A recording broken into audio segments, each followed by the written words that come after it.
Hi, Martha Reed from the Office of Multicultural Services and Programs with my ongoing Emotional Intelligence series. Thank you again for sharing some time with me. Today I'd like to talk about empathy. How do you do it by laptop? Now, there's a very interesting concept to think about because with so many of us using all of our new programs, to me anyway, Zoom, and my app, some other ones. It's been interesting and grateful for the help that I've had doing it. But I like to read something to you to get us started with the empathy. In everyone's life, at some time, our inner fire goes out. It is then burst into flame by an encounter with another human being. We should all be thankful for those people who rekindle the inner spirit, which is a good thing when we think about empathy. Because in a way, when we a lot of people think empathy is, we're feeling sorry for someone or, something to that effect. But empathy is you really being able to feel what another person is really going through. Now, that doesn't mean going down the same path that they're going. It's just you're there to have an understanding and you're a person there that's going to help rekindle. And sometimes it's just done by listening. Empathy to me a lot of times is I always say I hear that expression, walked a mile, and have you ever walked a mile in someone else's shoes? But how many times do we ever walk through someone's heart to have that understanding? And sometimes the kindness of words, sometimes just listening is what people really need. They need to understand that people care about them. Now, the other part of empathy we're seeing all around the world right now, and it's making me so happy how people are stepping in to help one another.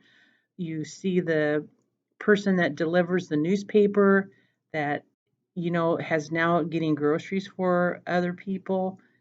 We see people helping other people. People are making masks that, are in limited supply now, and people are making them and shipping them all over the world, even from here in the United States.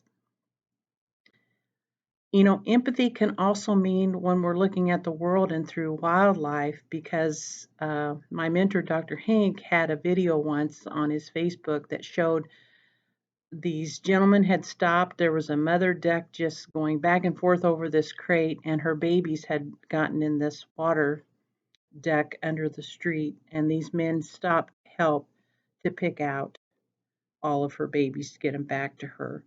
So when you think about empathy, you have to go beyond just thinking about how it is with people. It goes on into the world and how we treat even our animals, our earth, and everything.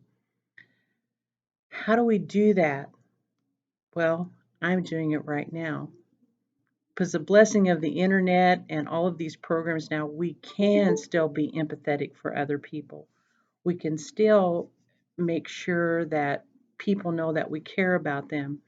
If the written pin note today has kind of gone away, but maybe it's a time to start rethinking about it. Pinning someone a note, hey, how are you? I just want to know I was thinking about you, and getting them a little card. If you have some at home, you can make them so easily.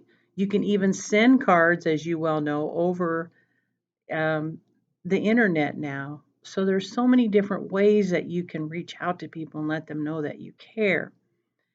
There's a lot of loneliness in the world, and even before all this, there was a lot of lonely people. You can be in that crowded room and you feel alone, and there'll be a lot of times that I will look around a room and see that person, and I'll go to them and say, "Hi, how are you?" And they're so grateful because I've been that person in the room sometime that no one has acknowledged. But when you're online, it's a little bit different because we're kind of limited for the people that we can reach out to. I know on Facebook and Instagram, we can make a lot of things public. So if you have something really awesome that you want to share, some act of kindness, something that you wanted to talk to people about, please go ahead and do that.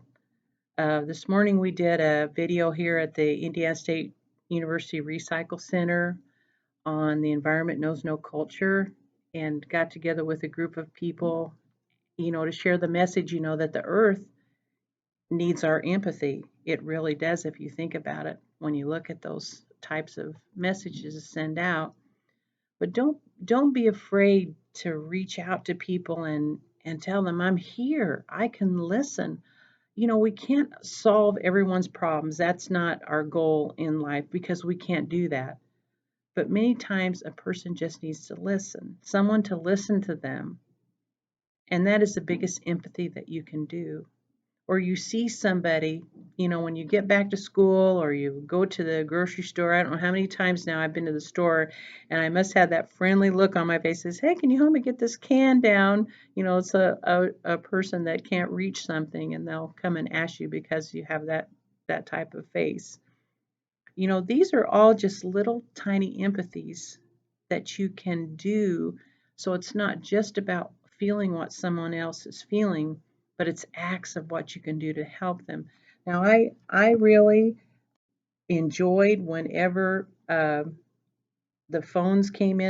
cell phones came into life with all these cool emojis. We've just went back to now uh, actually being able to talk in signs and things like they did in the Egyptian days, if you think about it. But some of these emojis, I know you can't see very well because it's the lighting, but sometimes just sending somebody a smiley face and say, how's your day? Or they have the hug on here now that you can send someone the virtual hug. And I really enjoy that sometimes because I've been getting a lot of virtual hugs lately from people. But don't underestimate the kindness that you can give to people just by, even if you send someone a little note, an email, an Instagram message, a Facebook message, a WhatsApp, whatever you want to do. Invite a group of people to Zoom and say, boy, are we all in this together, as they've been saying on TV. But try to put yourself there in others' shoes. Now, you think to yourself, okay, what happens if somebody doesn't really understand what I'm going through? Sometimes that you are responsible for being able to share that with other people about how you're feeling because sometimes we have such a mask on our face that people don't know because there'll be times that people they look like they're happy and everything's going on and but underneath they have all this going on and then they'll kind of abruptly something will happen you go wow that was out of character. Sometimes that's when you can step in and really be empathetic and say, I noticed today that you really weren't quite yourself. Is something going on? And I'll share you a quick story that happened with my director, Dr. Londa Irvin. I have a group of friends that there's only 12 of us left now. We start out with 34 of us because we have something in common. And we lost the baker's dozen 13. And I came in one morning and was so upset because I realized, all these friends that I have, and now there's just 12 of us. And I said, good morning. I shut my door part of the way, and most people know me. I come in the morning, it's like, hello, how are you? It's a great day. I'm just that, oh my gosh, Martha, settle it down till 9 a.m. till we wake up because, I can jump up out of bed and let's go. But that particular morning, I didn't have I just couldn't do it. And Alonda gave me just a few minutes. She came in and knocked on my door. She came in, sat down, and she calls me Bean. Bean, what's going on? What's happening? And I was able to share, what had happened and how I was feeling. And she realized through her empathy what I was going through. And it made the day a lot better for me to be able to share because I was able to process out loud my feelings that I couldn't because all of these friends that I have, we've never met in person. We've always been online together. So that's made it a little bit more difficult. But it's just things like that that if you notice someone or even if you're on a Zoom or on Facebook and you see something and you can reach out to that person and if you've misread them or maybe they don't want you to have any empathy for them, that's fine. Don't worry about it. You made the effort to reach out to them to feel what they're feeling. And there again, sometimes you'll have pets, they don't always feel well. They are just like us. I know many people now, their pets are so happy that we're home right now and they can go out. One of my friends, Darby, says, Guinness is so happy because we can go out a million times now a day. And, a lot of times they're not able to have that happen. But I want to leave you with something. I cannot always control what is going on around me, but I can always control what I think about what is going on around me. You have to really think about that. But I can always control what I think about what is going on around me. You can't control it, but there might be somebody else who could step in and help you with that. It's a rough time, but with each of us working together, even if it's online, through our text messages, we can do this and we'll make it and we'll come out stronger. And we can think about and have thoughts and prayers for people all across the United States, because in some places, what we're facing today is worse than we have maybe perhaps in the area that we're at. But don't give up.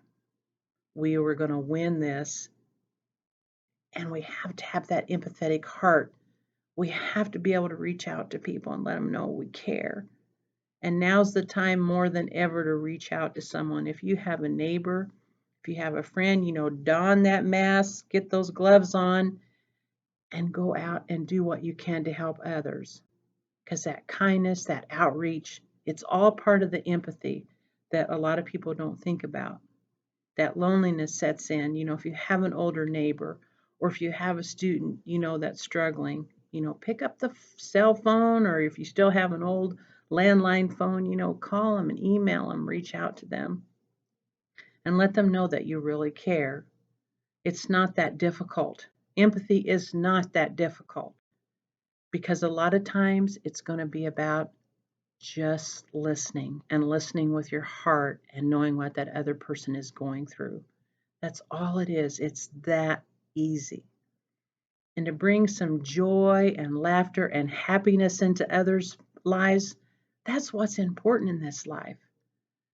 I know there's a lot of different stories that you read, and authors have wrote about it. In Charles Dickens, mankind is our business, and we need more than ever to step up and help one another. And it's an ongoing, lifelong process. I wouldn't be here today talking to you if it hadn't been for so many people in my life. At Indiana State, in my past life, people understood and they stepped in and they provided that empathy that I needed at the time. So I want to try to give that joy back. So please, if you need somebody to listen to you or talk to, please don't hesitate to reach out to me. That's Martha, Martha .reed, REED, at indstate.edu, and I will listen. Most of my friends know that I have my cell phone next to me 24/7. After working crisis line, you kind of always get used to having that next to you because you never know when someone's going to need you. But be there and be present when you are listening to someone. That is super important as well. Listen, you all take care, and I hope to see many of you soon. And if you're catching this for the first time, we'd love for you to come visit us on the 7th floor of HMSU in the Office of Multicultural Services and Programs. And as I tell everyone, there's always something happening at MSP. So take care, and remember to use your empathy, help others, and in return, it is going to help you. Take care.